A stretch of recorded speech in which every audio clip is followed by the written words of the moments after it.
Welcome, Mr. Edwards. Just confirming that we haven't got Karina coming to join us at all today. No, my wife's not here today.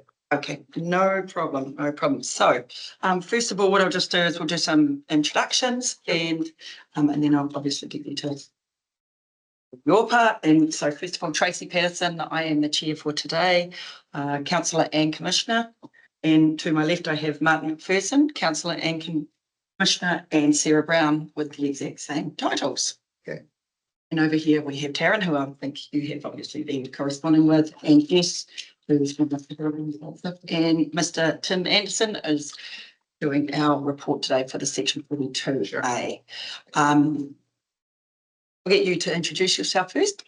Ross Edwards. I guess my wife's family trust is the applicant. And I prepared the assessment of environmental effects and the supplementary response to additional information that was requested by the council. I'm an environmental scientist, 25 approximately years experience, in a number of fields, including the number that are relevant to the assessment today. And I guess I'll be talking to the technical aspects of the work that was done. Okay, thank you and welcome. There's one procedural matter, and I understand that you've been made aware of it. Obviously, Mr. Anderson is not the original Section 42A report writer for a medical event. We haven't got Ms. Royce with us. So just confirming that you are okay to proceed. I'm sure you hears. Fully qualified to take the position. Okay, as long as you're happy with that. So essentially just a little bit of a rundown on the procedure. The panel will ask questions of you today in relation to that, and obviously we'll have the brief that we will deal with when we come back. Yep. And then that come back. So that's going to be any questions or points of clarification that come through. You will be, after we have asked our questions, so this is after you've done your talking through your submission, then we will ask the Section 42A report representative, Anderson, to make his comments on that and answer anything that is in relation to your verbal. Just as a point to note that for everyone who wants to make questions today, the questions are to be directed through me as the chair. So if you have a question, please can you direct that through me? Sure. And obviously after Mr. Anderson has responded to us, then you will have the final right of reply, and that's for you to respond to anything. And just as a note, can you please make sure that you're just bringing up, addressing Mr. Anderson's response or anything in your materials. It's not a place to bring up new evidence. Sure. Okay. And then before proceeding any further, I would like to, here we go. Oh, yes, sorry, I should have actually started with the very first sentence. This is a properly convened meeting for the hearings panel, called for the purpose of hearing submissions in relation to a resource consent application for a subdivision at 70 Nursery Road. Now I'd like to ask the Minute Secretary to report on the proceedings to date. All statutory requirements under Section 95 of the Resource Management Act have been complied with. The Section 42A report prepared by the planning consultant has been circulated to address the service, and all submitters. Submissions received have been identified in the report. Okay. Now we've got is this one here? Yeah. Okay, so I'm going to ask for a motion that the 42A report be. Thank you. And Martin, second and Sarah. All those in favour? Aye. Against? Carried. Thank you. Okay, we've done the procedural matters. Right, so Ms. Edwards, it's up to you to give us an overview of the proposal and essentially present any evidence that you may wish to make. Sure. Yeah. Yes, so thanks for having me today. As I mentioned, I am an environmental specialist, but I'm not a planner. But I've worked as a consultee to planning departments in various forms over the years. I obviously wear two hats today, and it's been put up in this Section 42 report. Obviously, I've got a vested interest in the application, but I'll try and keep my comments actual. So obviously, I think not recap everything that's in the AEE. I'm going to lean quite heavily on that. I think it is important that we're clear on what the application is and isn't seeking approval for. From my perspective, this is a modest 2-lot subdivision that essentially formalises the land use that's in place at the moment and has been for several years. The 2 lots that you'll see on the AE figures are arranged such that the proposed lot 2, the eastern of the 2 lots, contains the house and its curtilage and the existing northern aspect, and the proposed lot 1, the western of the 2 lots, contains a small lifestyle business, and that, I guess, that arrangement is what we're seeking to formalise through this subdivision. And I guess in doing so, we're hoping that provides us with the opportunity to, yes, secure that arrangement over the longer term. We are explicitly not seeking or the applicant is not seeking to authorise any residential development. Obviously, it's common for people to apply for a building platform at the same time they do a subdivision. We're not seeking that. That's not the plan or the intent. So in practical terms, the subdivision essentially reflects how the land is already functioning and has been for some time. The baseline's sort of described quite thoroughly in both the Section 42 reports and the AE. And you know, it's along the lines of what I've just laid out just now, but pertinent to what we're going to talk about a bit later. The subdivision that this property lies within at the moment comprises 20 properties, the majority of which are developed for residential activity. It was originally, I think, 14 properties, and there have been 6 subdivisions within this larger sort of the Riverside subdivision, for one of that word. And there is no agricultural productive use going on across the subdivision, and it sits in quite stark contrast to some of the subdivisions that surround us that are located on the Queensberry Terrace proper and the historical sort of farming area to the north, which is a distinctly different piece of land with different properties and different characteristics. So that's worth noting. So yeah, I guess overall the subdivision isn't intended to introduce a new land use pattern. It just basically sets in place the one that's there at the moment. The Section 42 report touches on a few key issues, and I guess the highest priority of those seems to be the issue of productive land use, and in particular highly productive land.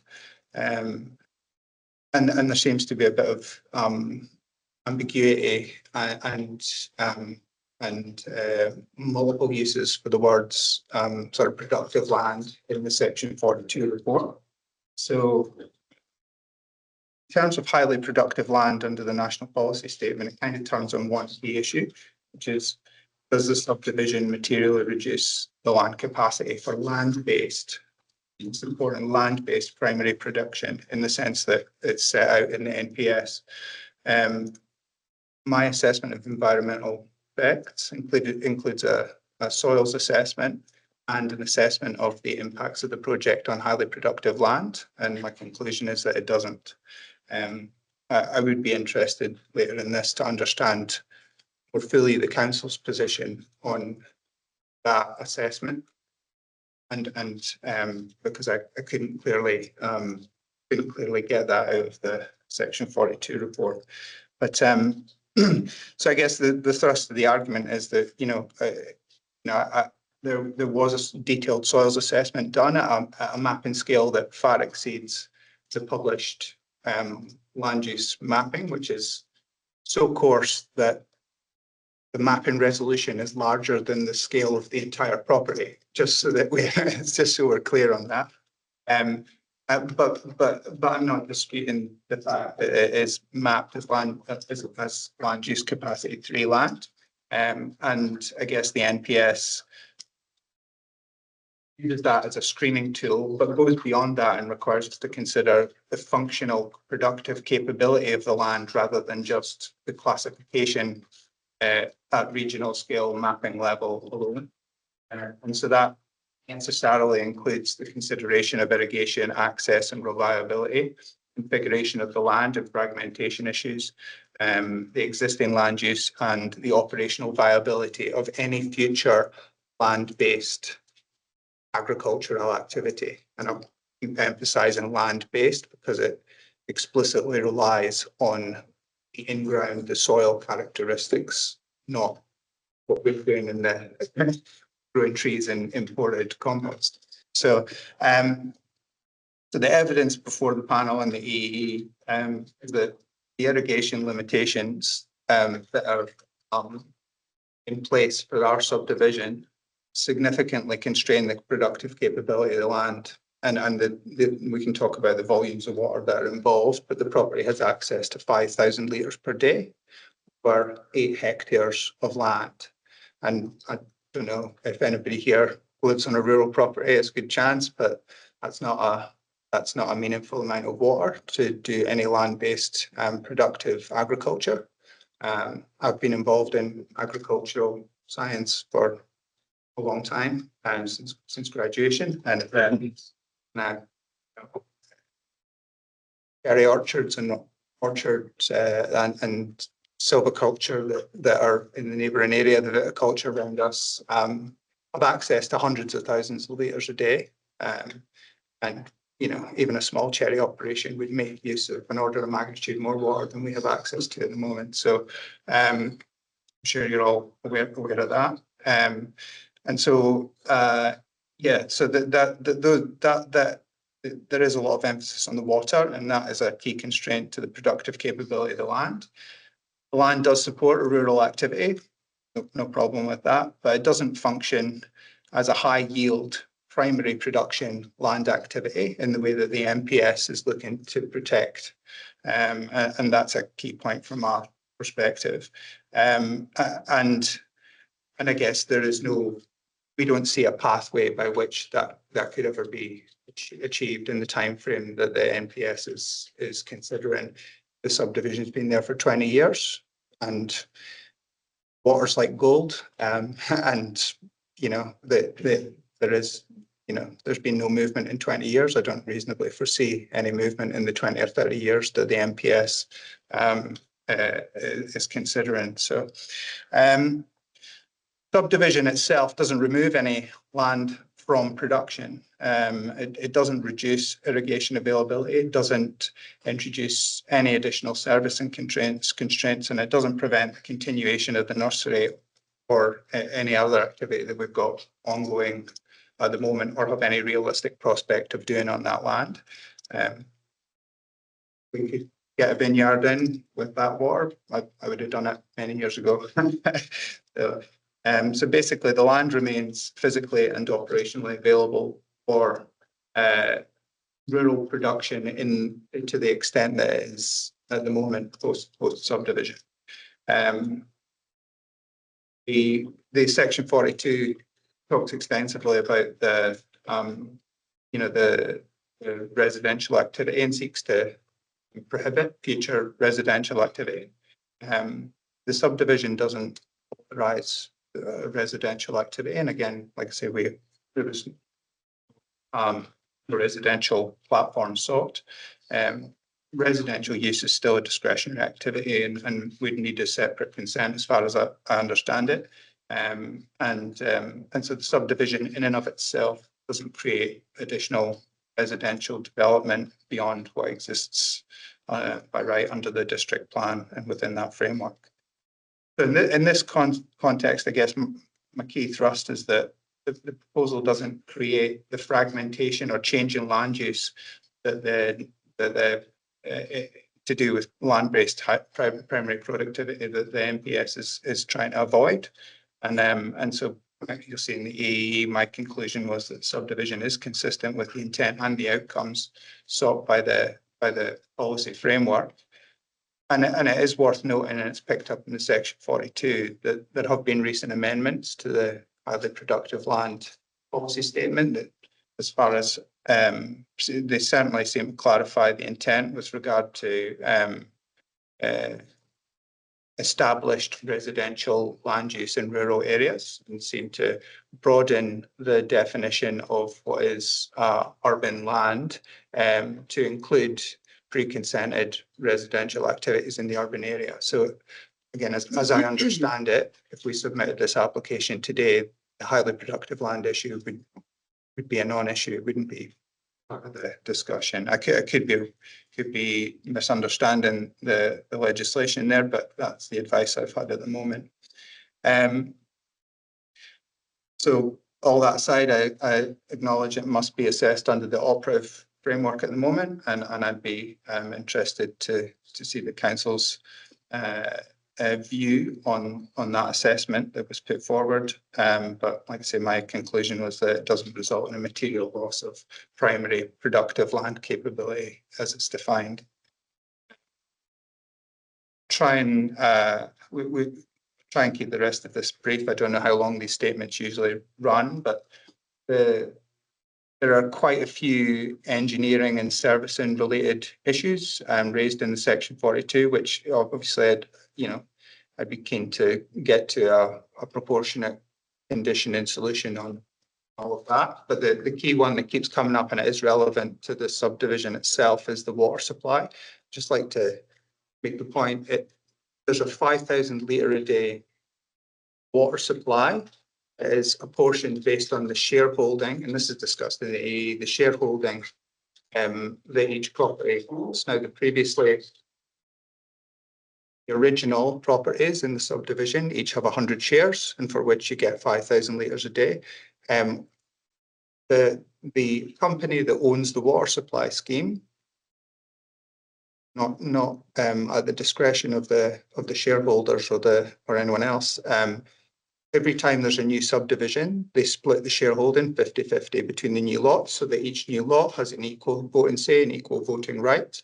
And what goes along with that is an equal share of the water allocation. So there's a lot of discussion in this section 42 about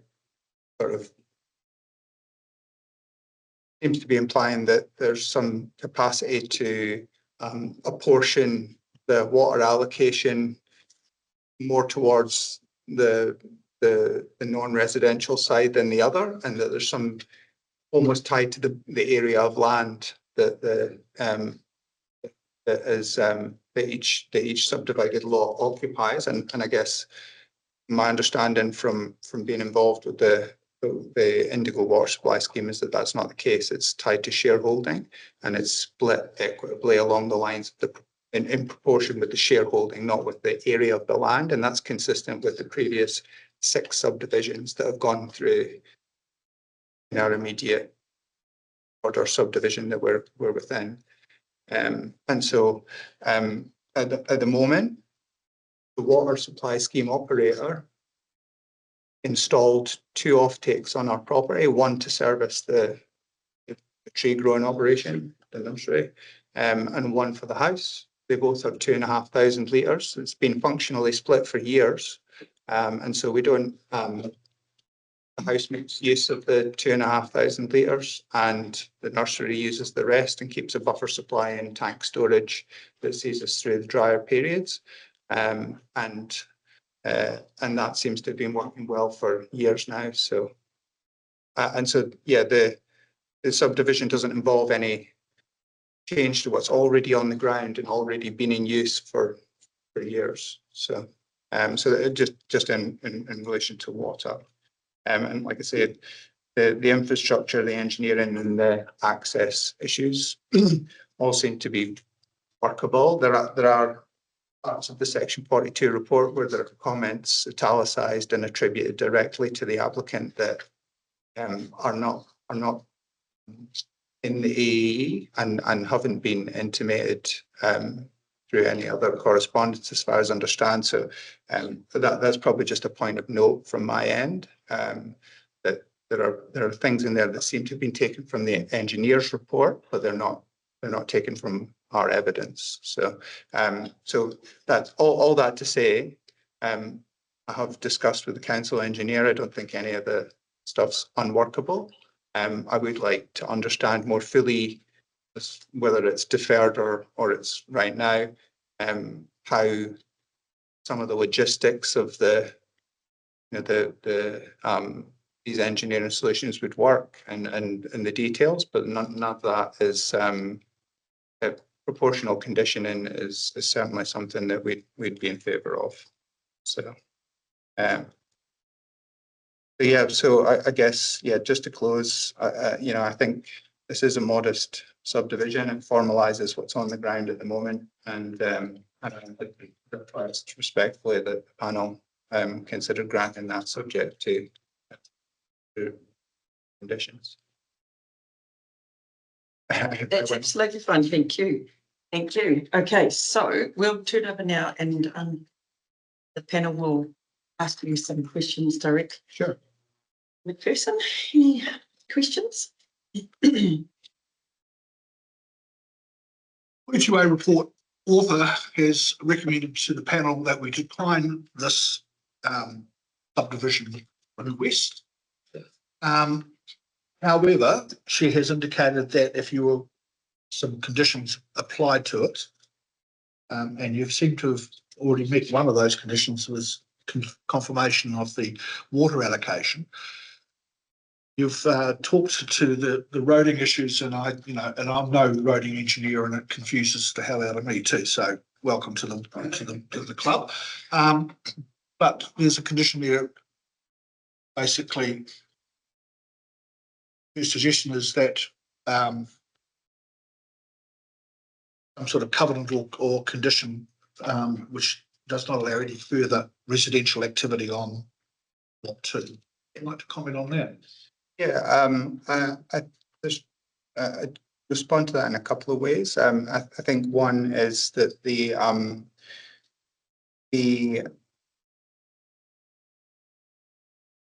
application itself doesn't seek any residential activity, and any future residential activity, and I'm not implying any desire to do this, but my understanding is that would require a separate consent.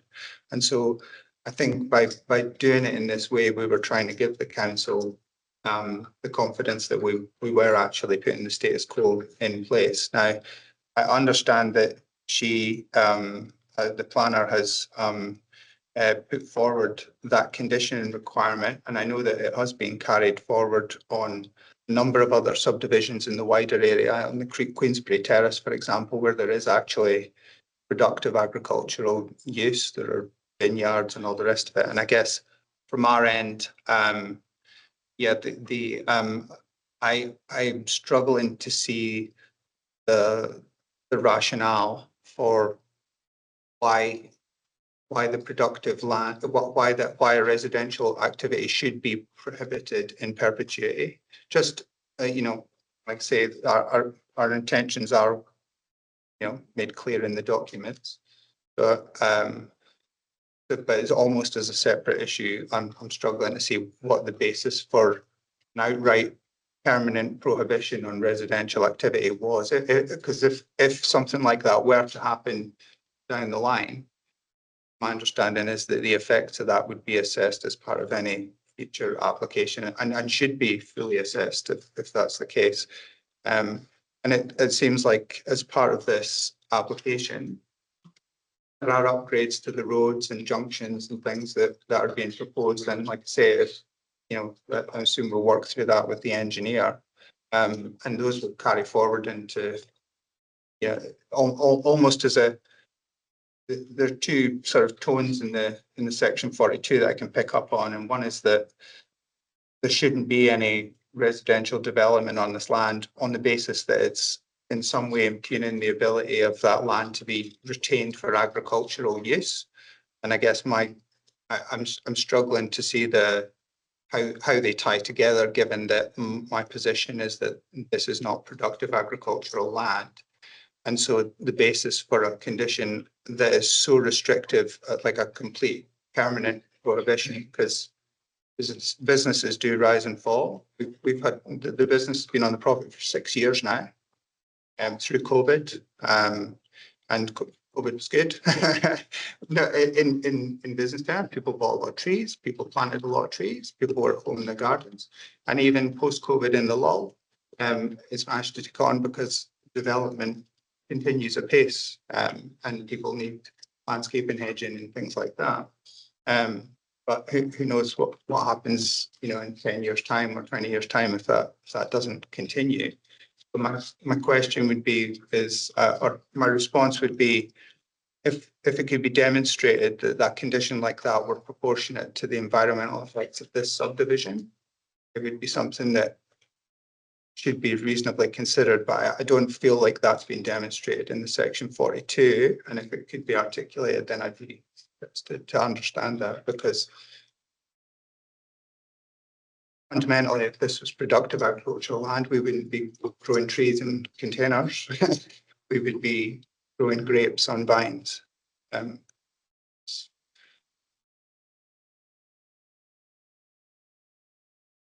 guess the question, Martin, may have been probably trying to get at is it reasonable to presume that at some point that land will be, whether it's now or in the future, it's reasonable to presume that it will be looked at for residential activity.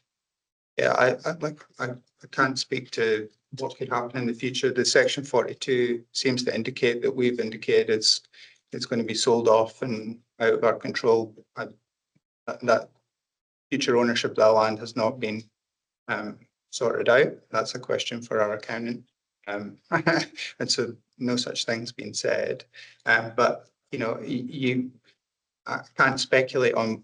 I was asked to provide evidence on the viability of the setup as it is now, and all I can point to is the fact that it's been on the go since 2018-19, and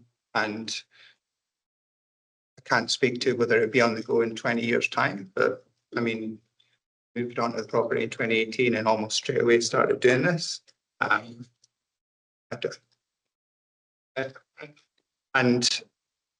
I think to talk about the impacts of a future residential activity, and it's all couched in agricultural terms. And again, I can't. The engineer obviously makes he makes the point that he feels like he should assess it based on future residential activity, and his comments are based on that, and so is preempting that happening. So my understanding is that the engineering conditions that he's imposing are actually, informed by his assumption that that's going to happen, which I think is going beyond. But again, we're happy to work through that, and I understand that we're potentially going to be liable for costs associated with that are not insignificant. But but that's fine. The issue of complete preclusion, and I think the section 42 uses prohibition as the word, complete prohibition, and on residential activity. As I say, it seems to be linked to the idea that there would be a loss of productive land from the land inventory, such if that were to happen at some point in the future. And I don't know if we're getting beyond scope of this subdivision, but you'll see in my soil assessment, something like a quarter of that site has already been bladed and disturbed. Then another half of that site. So we're on an alluvial fan. There's almost no subsoil there. There's there are photographs actually to talk to the evidence, there are photographs in the response to the submission of the surface rockiness of that site, just to put it into context and how different it is. We're right at the foot of Mount Pisa. If I take a grubber through that, I'll be I'll be pulling up stones for the rest of my days. So that is so the idea that a future residential platform or building or what have you couldn't be placed, say, within the disturbed area in the south of the site without any effect on agricultural land capacity, again, doesn't seem to chime with the reality of the situation on the ground. So, so again, this is where I'm struggling to see given the reality of what that property is from an agricultural perspective. I understand that condition has been applied. I've got neighbours who've had it applied further on Queensbury Terrace, and they're on 1 metre deep loamy soils. They can grow lucerne. They have 150,000 litres of irrigation water. You know, that's fine. And but we have, we have 10 centimetres of gravelly, stony soil and a couple of thousand litres to put on it over 8 hectares. It doesn't, my argument would still be that even in the theoretical event of a residential activity being on the site, I still fail to see any evidence in the Section 42 report for the loss of agricultural land that would result in, or any environmental. Actually, there's nothing in that report that suggests that in and of itself would result in a negative environmental outcome. So while it might be appropriate on other pieces of land, I just don't know that it would be proportionate or appropriate, given that it's not sought now, and were it to be sought in the future, the environmental impact of such an activity would be questionable at best. I'm sure Mr. Anderson is picking up on. Yeah, no, I mentioning, appreciate so it. And if my tone's incorrect, I'm not. No, sure. I'm no, not trying to be argumentative. There's a lot of information on the soil and the agricultural potential of that land in those documents, and it's quite a lot to convey, in a short time. So. Yeah, no, understand. And as I say, Mr. Anderson will pick up on the things that you are asking for questions and asking for clarification from the 42A report. So that will come when we go through that. Any further questions? Commissioner Brown? I did pretty well, to be fair. So, Yes.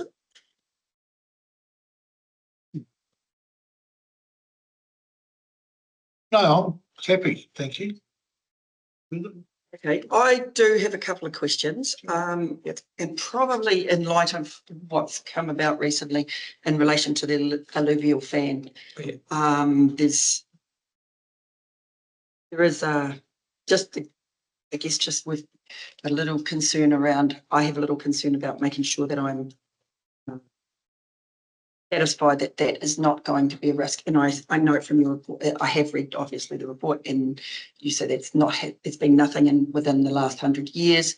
Can you just talk a little bit more as to how that actually would look, and how that, in a little further explanation, please? Sure. Yeah. So so just for context, I've had training in geomorphology. I spend a lot of time. So my work involves managing a multidisciplinary team of environmental specialists across 20 some odd fields, and that includes hydrology, geomorphology assessments, geology, and groundwater as well. Even though soil scientist from back in the day, but very much a multidisciplinary environmental scientist, and so yeah, I guess. First off the bat, that fan has been studied and assessed by council since, as far as I understand it, around 2008, 2009. It was first picked up in the GNS survey, the region-wide survey, and CODC was a consultee on that work. So over the following years, GNS and Otago Regional Council risk ranked all the fans in the region and identified particularly risky, unstable fans that were still geomorphically active for further investigation. And those have been, investigated ad nauseum, and the risks are sort of well understood. And so the out of that came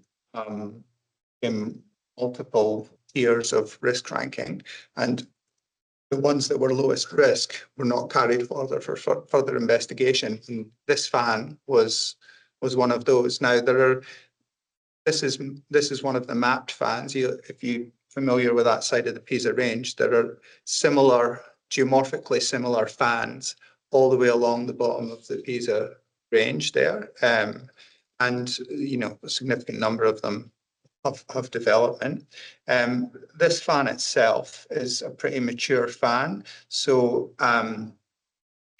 if you picture an alluvial fan that still has exposed gravels and has the creek basically losing definition and spreading out like a braided channel across the surface of the fan. That's not the case here. So what tends to happen is the water will obviously try to find the path of least resistance to get down to the lowest elevation. That's what it's trying to do, get down from high to low, and sort of in the quickest way possible. And so that has migrated over time and consolidated and moved completely over to one side of the fan. So the river channel now, or the creek channel, Poison Creek, actually hugs the cliff base on the southern side all the way along. So actually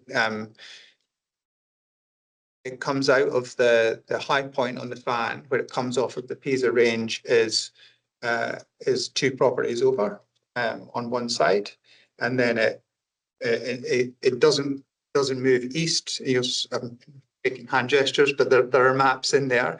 The fan is on the east side of the Pisa Range, and the channel has migrated to the furthest south limit of the fan deposits.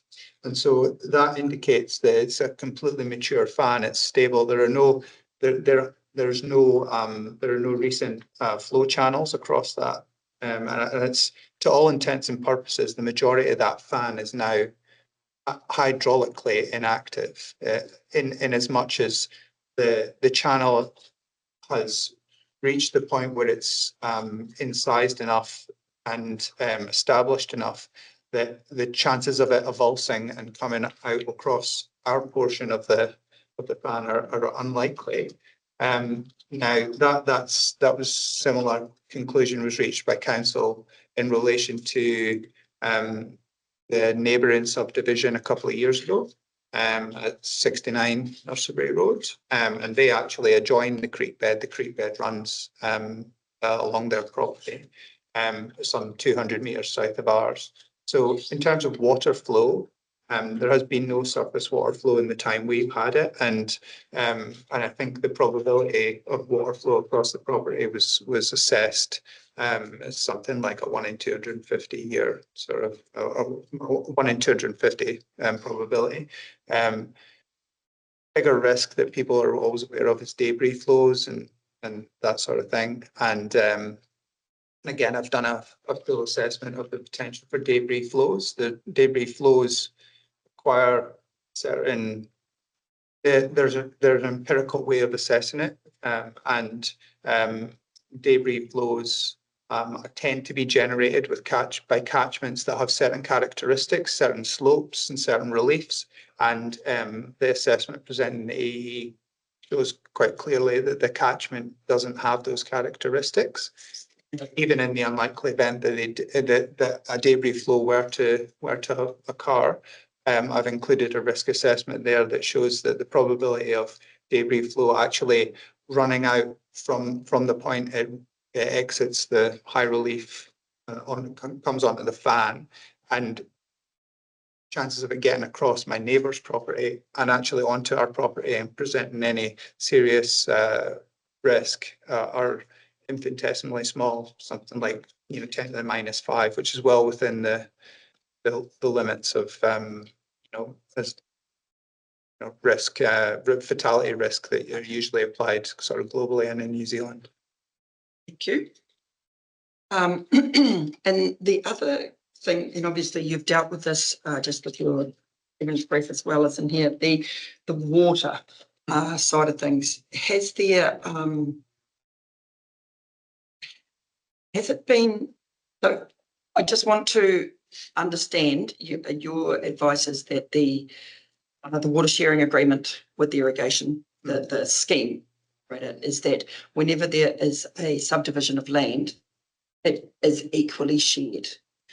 Yeah. So what Is that what's, Yeah. we don't have a copy of that obviously. So is that how it? Yeah. So what's happened is every lot in the subdivision is provided with a share allocation. So so there were 1,400 shares in the water supply scheme operator, which was set up by the council as part of the original subdivision, or at the behest of the council, to provide drinking water supply. And it's specifically a drinking water supply scheme, which is why the volume of water is so low.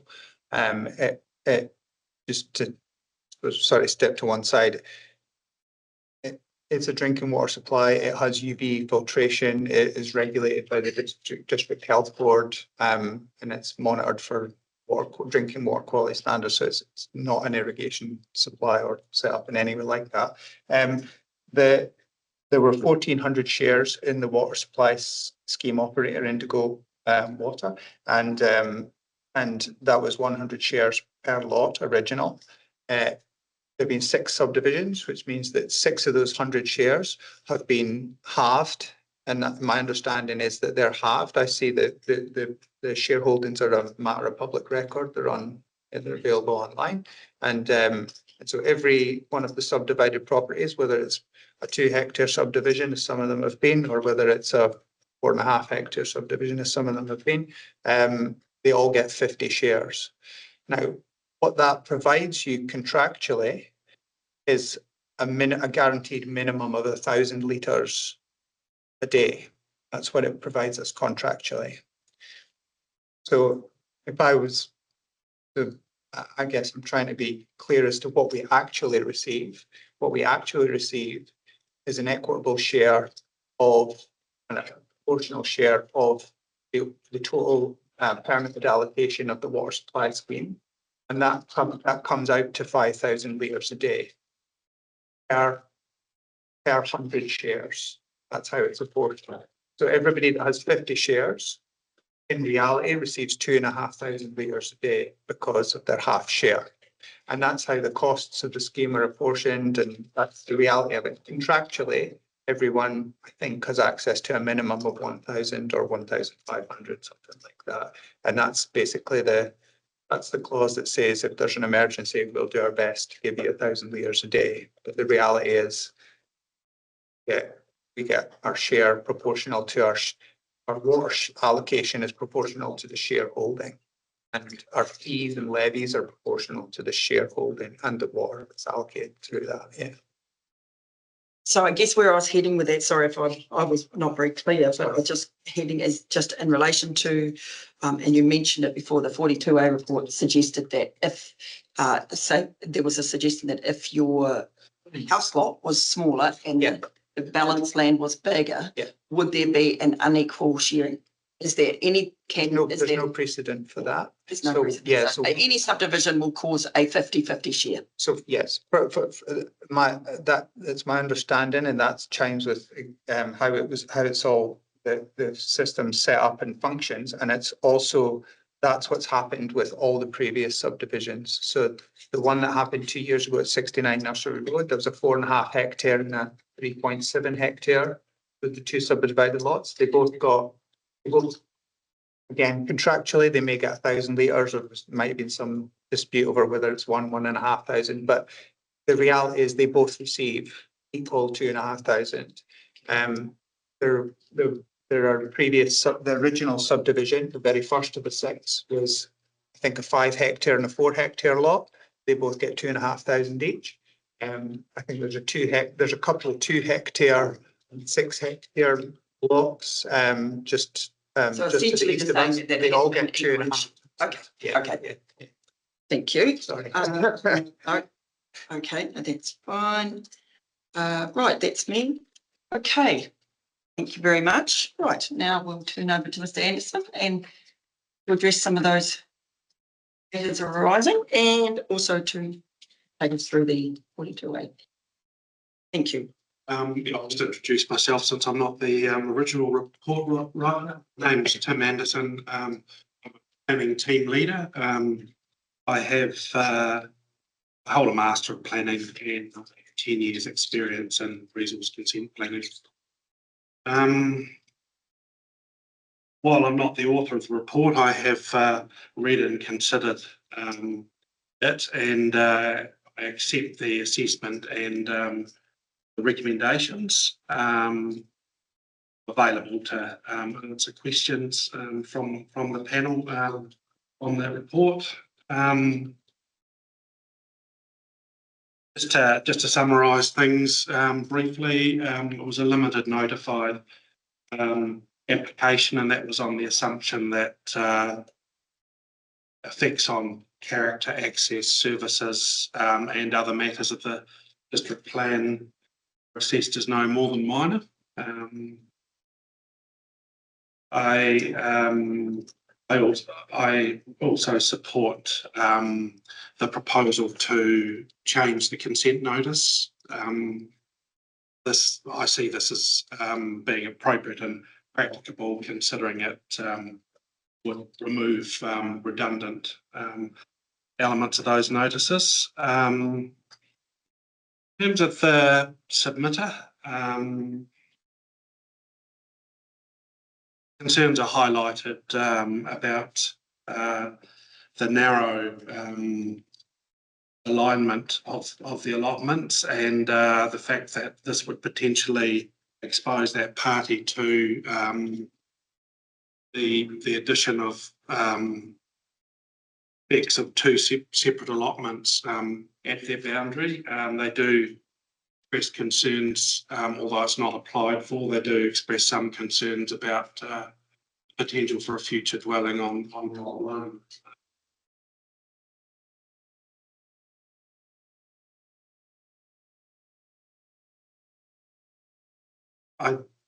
I think although it's not applied for, the subdivision does create an easier pathway for which to establish a residential activity on lot 1. That would be as a restricted discretionary activity with discretion restricted to certain matters. And my understanding and interpretation is that from that point, the NPSHPL could not be considered again. There is some guidance under the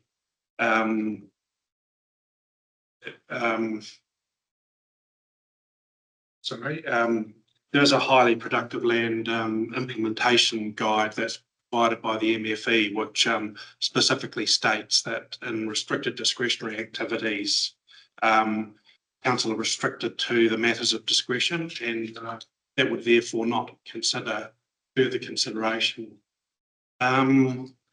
The submitted supports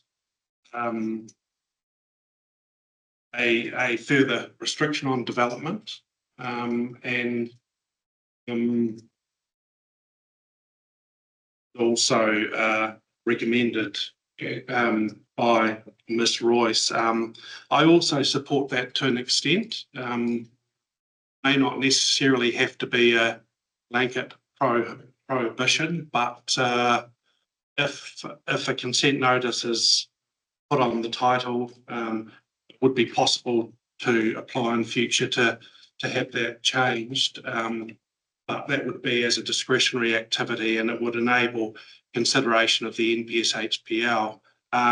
If there is a material change in the NPSHPL through federal government changes to the policy, then that could all be taken into account in the decision around the consent notice.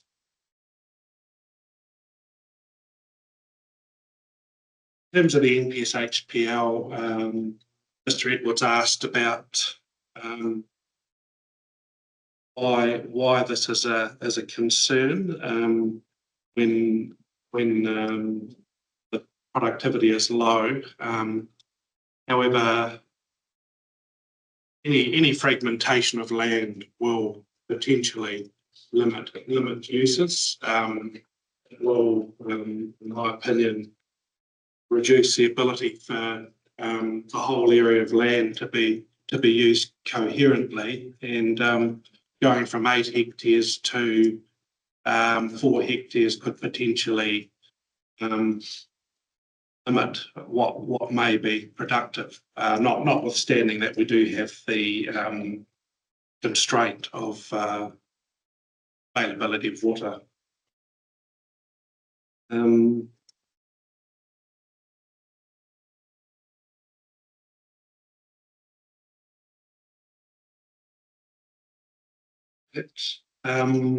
terms of the hazard situation in the alluvial fan, I accept Mr. Edwards' comment there. There's nothing more on the 2A that would documents provided that would cause me to have concerns. Conditions can be imposed. I do accept the recommendations of the report writer.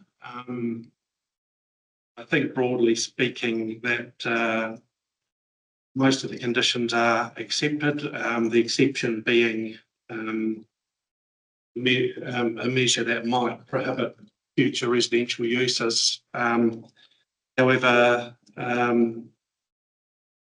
Ms. Royce's recommendation is aligned with the activity as it's proposed. There is no residential activity proposed, and it also addresses concerns in terms of the NPS-HPL and to an extent the concerns of the submitter.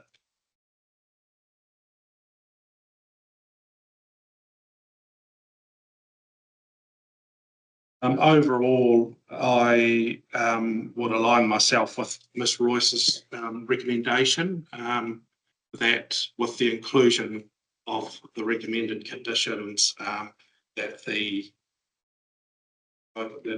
application can be. Mr. Anderson, questions?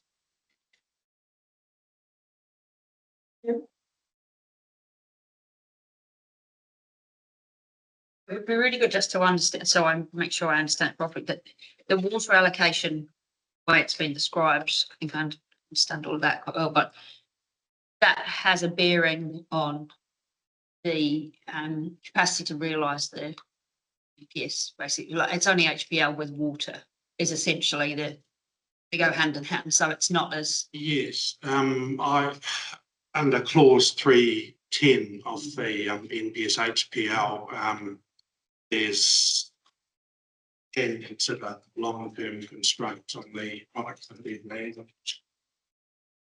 But the availability of water being a private scheme with the shareholding has been explained, that's out of our realm, isn't it? I mean, there's nothing we can do on that water allocation, and there is the possibility for that to change, although it's not likely from what we've understood with the shareholding. There is the possibility that could be changed by the water provider, and that's completely out of our scope here.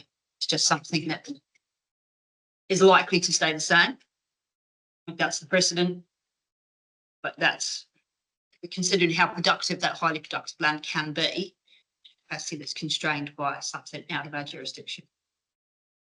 Yeah, cool.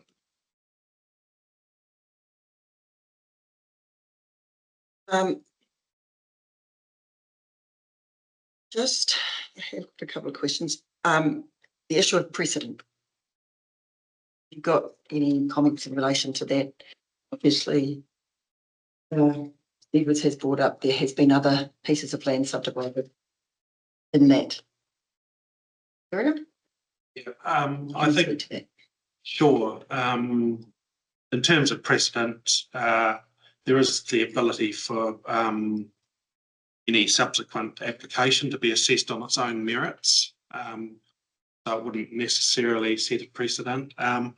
Looking at the configuration of allotments there, although these ones are relatively narrow in terms of scale, I wouldn't consider this to be setting a new benchmark, because there are some smaller or similar sized allotments already in the area. Okay, and just a final one in relation to, obviously, you mentioned the submitter as well in relation to engineering for the road. And if I was correct, maybe we can address this, Mr. Anderson, is that the road was to, the existing right of way was to not be vested with council, it was going to be maintained in the joint ownership. Is that? Yeah, I understand that's the proposal. Ms. Royce has recommended a condition whereby the applicant will be required to upgrade or confirm in writing supporting evidence that the agreement to vest the right of way as a road cannot be reached.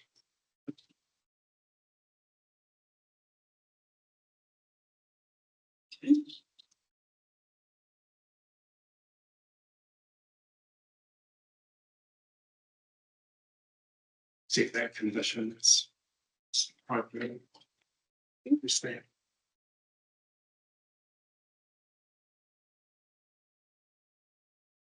Okay, I think that is, everything else has been, the questions have been answered, so thank you very much for that.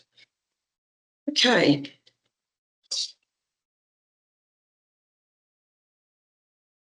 So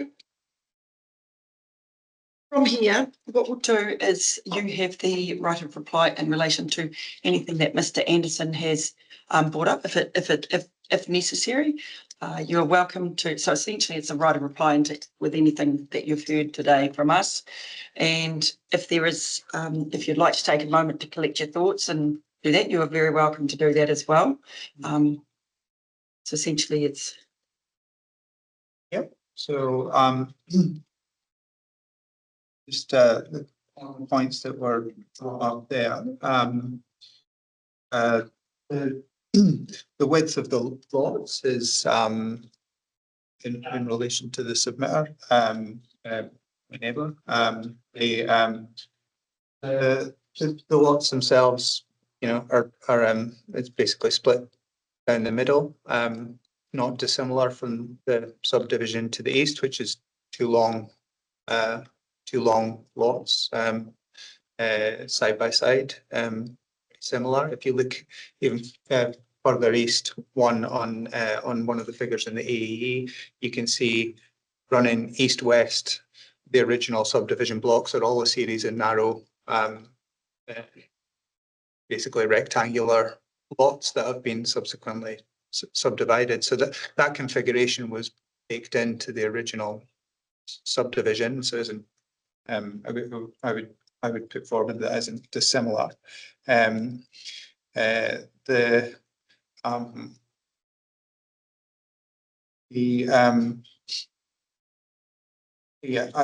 mechanism that Mr. Anderson's put forward around covenants and the potential for them to be reconsidered or varied through some mechanism. I'm not familiar with that, so it's not my field of expertise, but if there is some pathway by which that can be sorted out, it would be something that we would consider. Just in terms of the highly productive land and the fragmentation that's introduced, again, just reiterate my contention is that this doesn't size this land as it is now is already so fragmented and constrained in numerous other ways that it doesn't meet the definition of highly productive land. So I think that the idea that this subdivision would result in a highly productive land fragmentation, I think is not fully taken into account the findings of the soil assessment and or the highly productive land impact assessment that are in the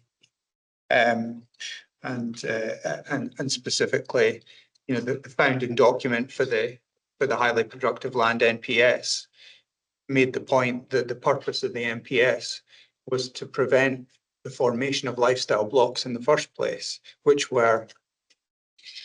highly productive land was being lost, and that's essentially, you know, very close to verbatim out of what the original policy vision was, and that's now being we've almost gone full circle, and that's now essentially where the policy sits at the moment. So yeah, in terms of vesting and upgrading the road, as I said, to the council engineer, this is one of the situations where there's maybe a slight discrepancy between the documentation we've submitted and what the section 42 says that we've put forward, but essentially, you know, he's relayed his expectations, and there's an engineering solution we can get to if the council's minded to approve the application.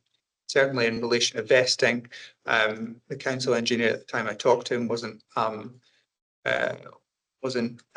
adverse to continued community ownership. That's the prevailing, that, you know, 6 subdivisions and none of the roads in the subdivision have been vested as any part of that. And some of those are already used by, you know, 13 of the lots. So they're well trafficked, well above the 7 lot threshold. In the response to the information request there. And so, including, you know, and just the way that it's pieced up, the main arterial road through the subdivision, Poison Creek Road, that our road comes off of, that entryway services 20 lots. The next stretch of that was subject to subdivision approval, not even maybe 2 years ago, has for years carried sort of 13, well, all 13 remaining lots that are not off of our subdivision, and those sections have not been vested, and those are managed through an informal process, the same as we manage our road at the moment.